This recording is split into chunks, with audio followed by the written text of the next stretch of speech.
புழுங்கல் அரிசியில் தக்காளி பிரியாணி செய்யலாங்க. 4 ஸ்பூன் ஆயில் விட்டுருக்கிற குக்கரில் 1 ஸ்பூன் நெய், பட்டை, கிராம்பு, ஏலக்காய், பிரிஞ்சி இலை, சோம்பு அரை ஸ்பூனை வந்து தட்டி போட்டிருக்கிறேன்.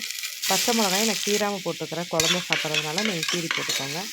வெங்காயத்தை பொன்னிறமாக வணங்கினோன்னே இஞ்சி பூண்டு தட்டி வச்சுருக்கிற போட்டு பச்சை வாசனை போகிற வரைக்கும் வதக்கலாம். 2 டம்ளர் அரிசியை வந்து கழிஞ்சி வச்சுருக்கிறேன். கொத்தமல்லி, புதினா தலை போட்டு பச்சை வாசனை போகிற வரைக்கும் வதக்கலாம். மிளகாத்தூள் 2 ஸ்பூன், கரம் மசாலா தூள் 1 ஸ்பூன் போட்டுக்கலாம். பச்சை வாசனை போகிற வரைக்கும் வதக்கிட்டு தக்காளி சேர்த்து கல்லுப்பு போட்டு நல்லா மைய வதக்கிக்கலாம். மஞ்சள் பொடி சேர்த்துருக்குறேன். அரிசி போட்டுக்கலாம்ப்பா.